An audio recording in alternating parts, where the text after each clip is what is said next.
This is it. We're coming to the end of our series, Look Where I Am, thinking about the way that wherever we find ourselves in our lives, there's always a purpose because God always has a plan. And we're ending this particular series thinking about our work. We began that last week, and I don't know about you, but I found it incredibly helpful last week to think about the way that my work and your work, all of our work, all of our responsibility that we take in the world is a reflection of the way that God works. It seems to give the ordinary everyday tasks of our lives really greater and deeper meaning when we bring order out of chaos. That's exactly what we see God doing in creation and so on. So if you missed all of that, I'd love to encourage you to catch up on that from last week.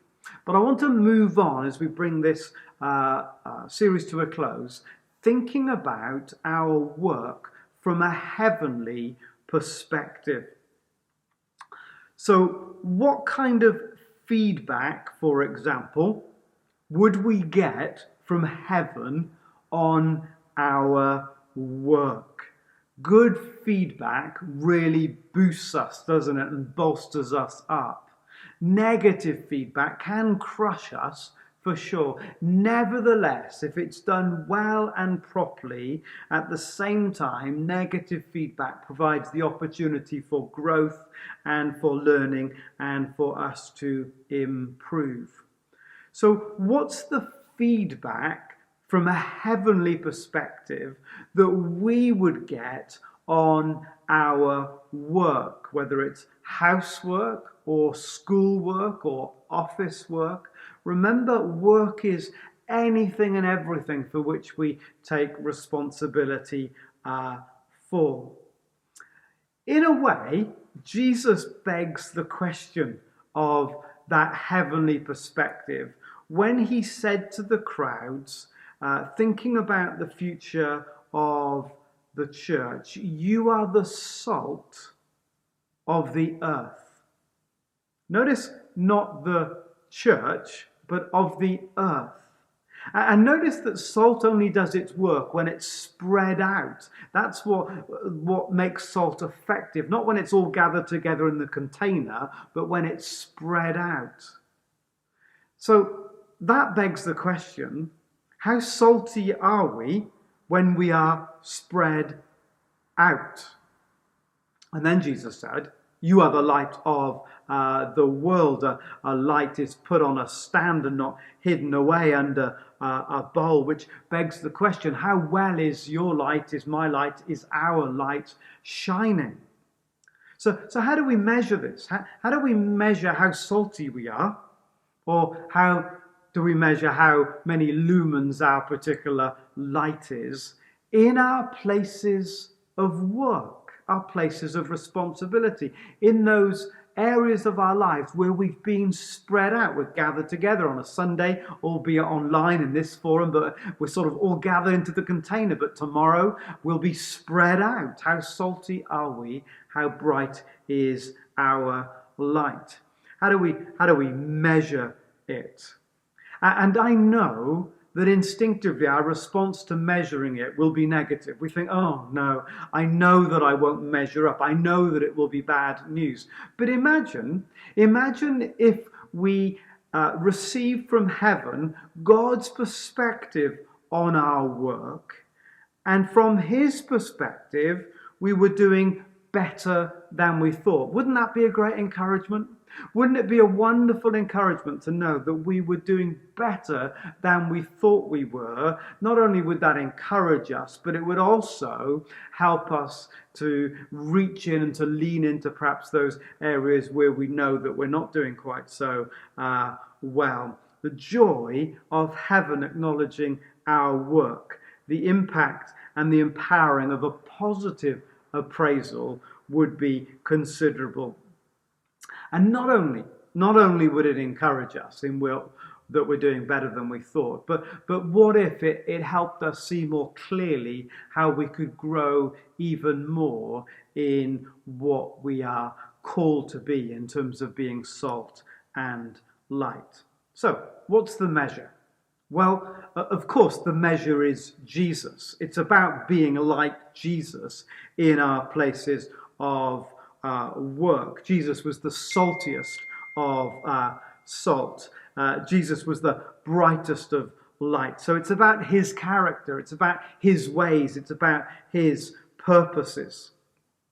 The London Institute of Contemporary Christianity has tried to help us think about our work from a heavenly perspective, to articulate clear and simple ways that we can access a sense of feedback from heaven on our work, that we might be encouraged that we're doing better than we thought, but also that we might see clear ways in which we can improve. I think if we're honest, we'd all value that. As Dallas Willard famously said, discipleship is what Jesus would do if he were you or me. So discipleship is what Jesus would do if he was a physiotherapist, or if he was a radiographer, or if he was a TA or a traffic warden or a bank manager, or a mother or a father, a parent at home, or whatever it is, a child at school, a teenager at college, whatever it might be. Discipleship is who Jesus would be if he were you. And the London Institute of Contemporary Christianity have come up with 6 marks, 6 measures, if you like, of what Jesus would be like if he were you, in our work. And here they are. I want to share all 6 with you, and then we're going to create a moment of pause for us to try and grab hold of those 6 and apply it to our own particular situations. So here we go. The first mark of being like Jesus in our work would be to model godly character.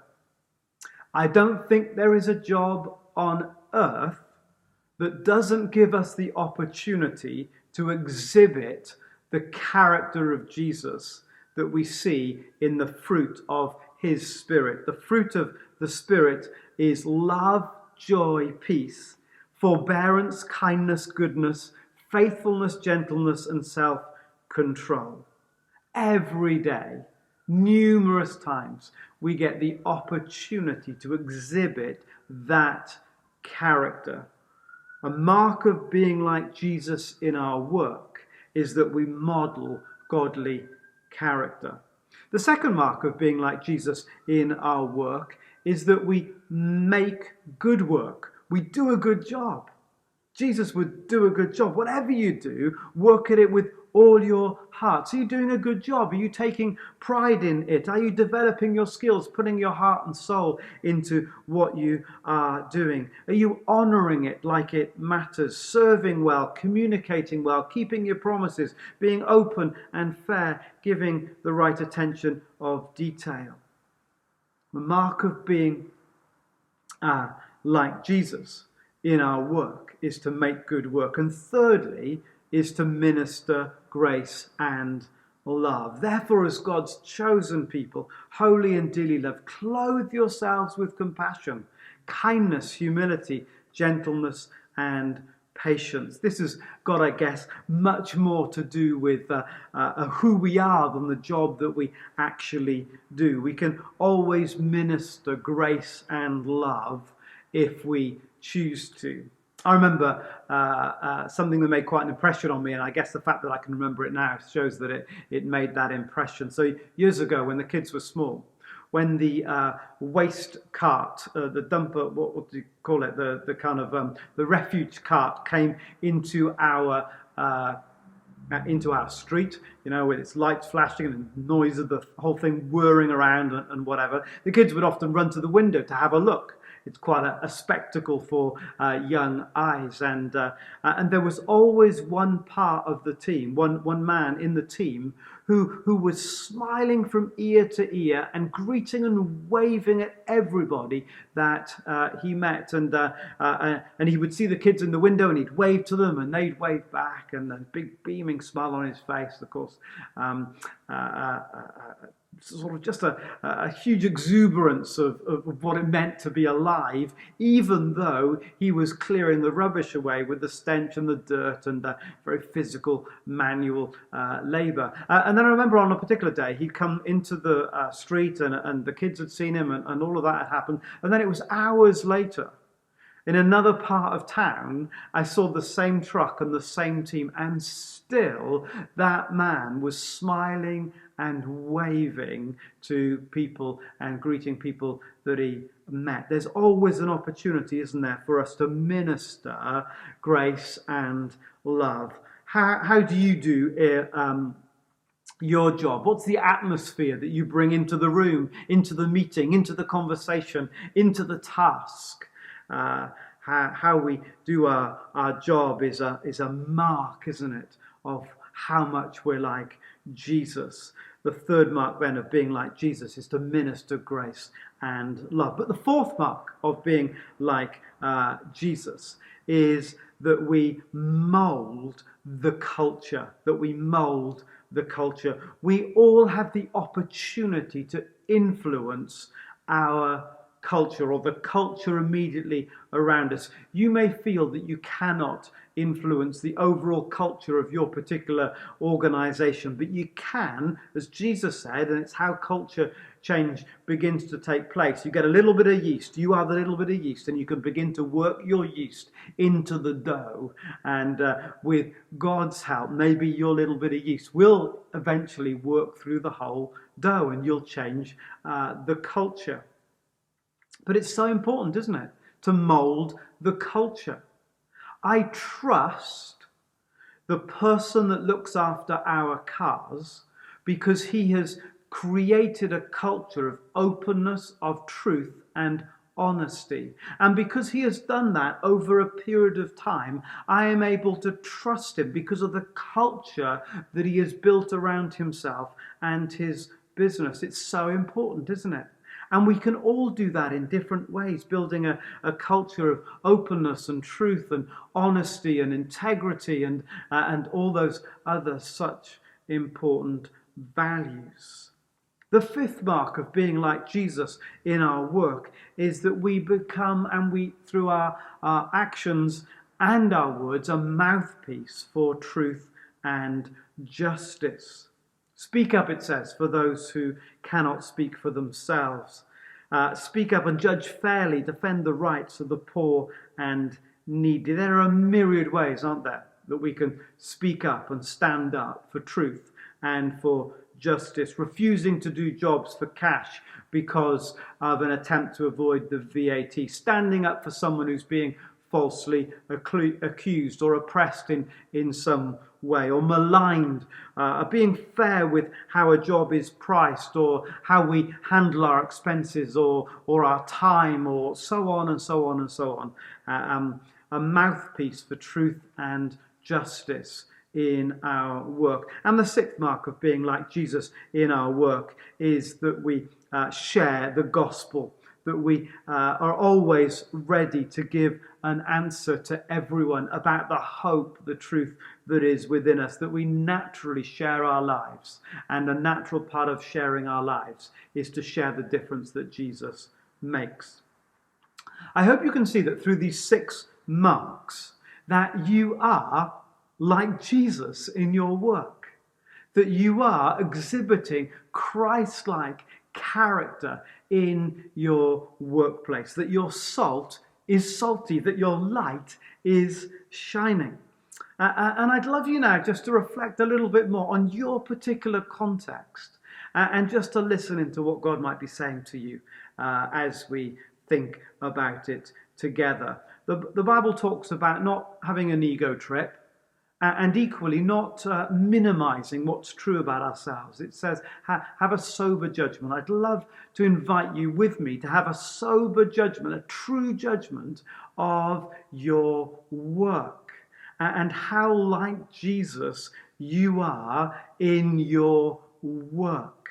And what I'd love you to do, you can see on the screen now, those 6 marks of being like Jesus in your work. I'd love you to put 2 ticks next to the ones where, as you think about this last week, you can see that you exhibit one or more of those marks. Put 2 ticks next to the one where you can see that you exhibit that mark, that you're strong in it, that there's a strength in it. And hear the joy of heaven, hear from heaven, well done. Hear the cheer of the heavenly crowd. Hear the voice of God himself say, yeah, well done.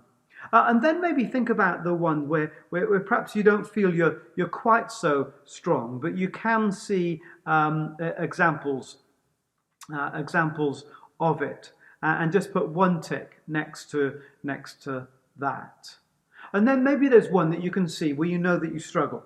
You know that you're not so good at that mark, and maybe just put a dash next to that one. And then maybe there is one perhaps you haven't thought about, or you haven't thought about for a long time. Put a 0 next to that one. So you've got a bit of a grading, a bit of a sense of where you're being strong and Christ-like, and where you can lean in to become more like Jesus. Remember that discipleship is a journey, so we wouldn't expect a double tick on all of those. Discipleship is a journey. We're growing into being like Jesus in all areas of our lives. So just spend a moment now filling that in the way that I've just described. And then I'm going to invite you afterwards to think about this coming week.